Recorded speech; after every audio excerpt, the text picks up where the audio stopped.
The vast South China Sea. The restless roaring waves carry times that one could never keep. Taking a step back to 2,000 years ago, sailing ships were traversing south in defiance of the violent sea.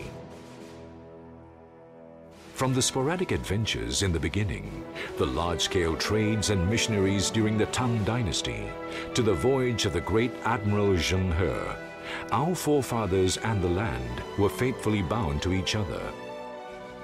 Nanyang, or South Sea, the dreamland of everyone on board, was the land of wealth and prosperity.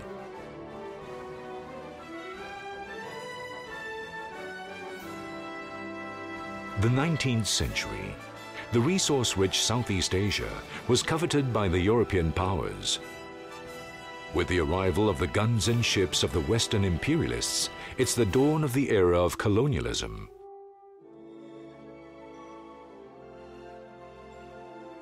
To maximize profit, the colonialists developed large-scale mining and plantations, and as a result, a large number of workers was needed.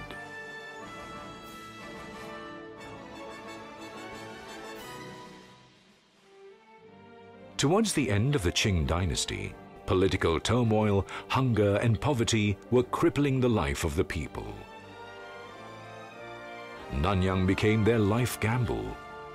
In distress, these people set off on a journey, a road which would enable them to escape from suffering. It was the only gleam of hope to turning their fate around.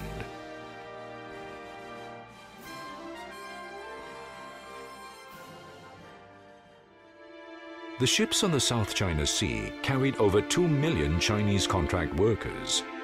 They were duped into signing dubious contracts. The blood and sweat of their miserable life had later defined the history of Nanyang.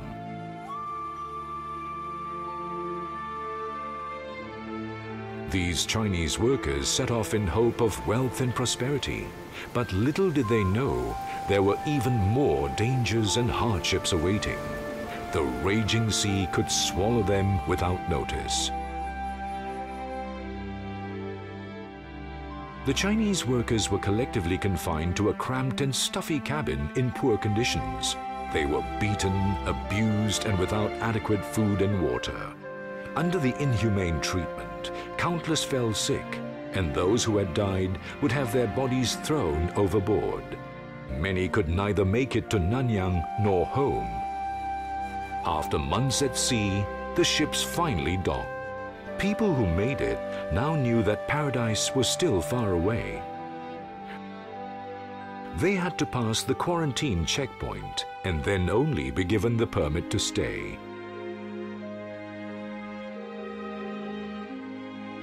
Once arriving in Nanyang, fate was in the hands of God.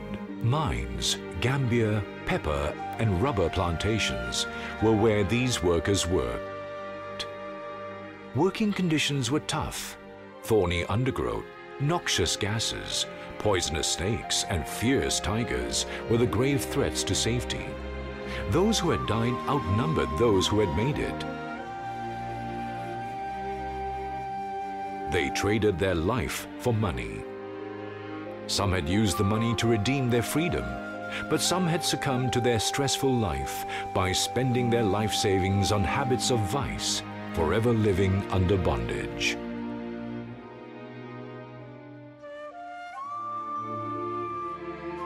Chinese workers who had bought out their contracts or were independent workers began to get a foothold in the new land with sheer tenacity, hard work and frugality.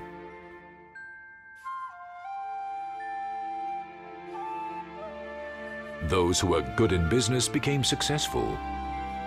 Business empires were established across Malaya and Borneo, which had turned their lives around and started a whole new chapter of the Nanyang's Chinese.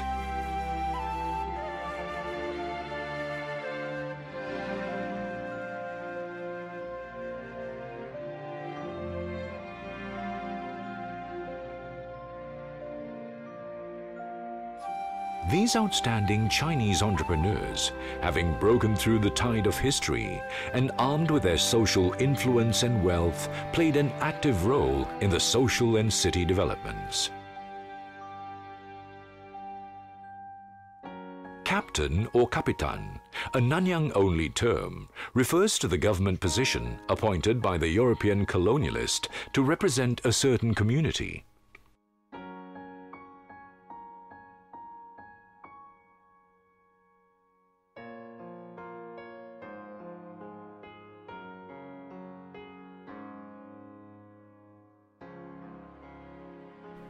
The capital city of Malaysia, Kuala Lumpur, was founded by Yapa Loy, the Kapitan Cina. It later transformed from a small mining town of a few hundred Chinese workers into a prosperous economic and political center. Yapa Loy, who was known as a king without a crown, had assisted in quelling an internal strife and gained the favor of the Sultan of Selangor, was tasked to lead the devastated Kuala Lumpur mining industry and infrastructure, transforming Kuala Lumpur into a prosperous city and substantially contributing to the development of Malaya. Order and chaos, rebuilding and disintegration continued to unfold in Nanyang. It couldn't escape from the tide of history and the ravages of the turbulent times. During the Japanese occupation, the Chinese who helped in resisting the Japanese Imperial Army had found themselves becoming the targets of revenge. Tens of thousands of Chinese were massacred as a result.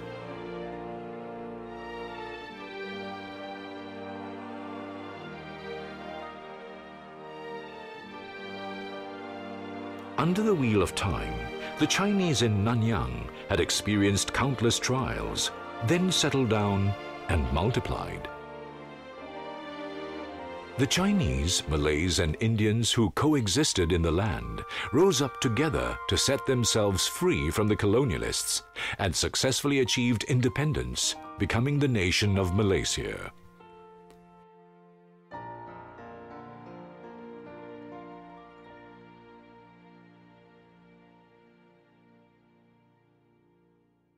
While Malaysia became the motherland of these Chinese, they had never forgotten their Chinese roots.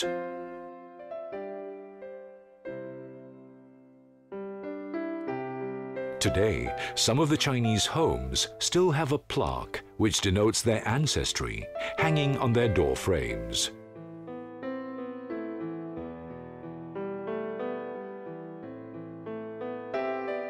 Traditional Chinese festivals such as Lunar New Year, Qingming Festival, Duanwu Festival, Hungry Ghost Festival, Mid-Autumn Festival and Winter Solstice Festival are celebrated from generation to generation.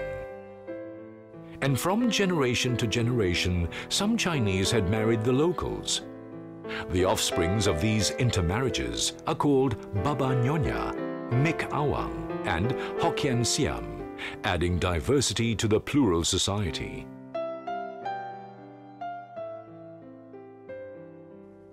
In the multiracial environment, the Chinese Malaysians are facing the challenges of cultural conflict and assimilation, while striving to preserve their own culture and creating new values. The Chinese community has been working hard in defending Chinese education and ensuring that Chinese culture is handed down from age to age.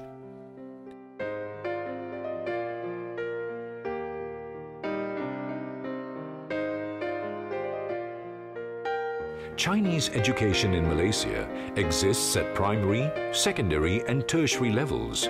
It is the only country in the world with a complete Chinese education system outside China and Taiwan. From struggling to survive in Nanyang to taking root in Malaysia, the Chinese have formed a unique cultural scenery and continue to flourish in this land.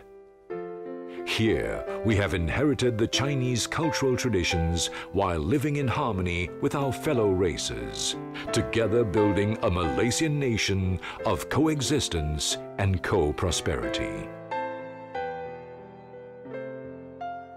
This is the story of the Chinese Malaysians. it is also the story of us, Malaysians.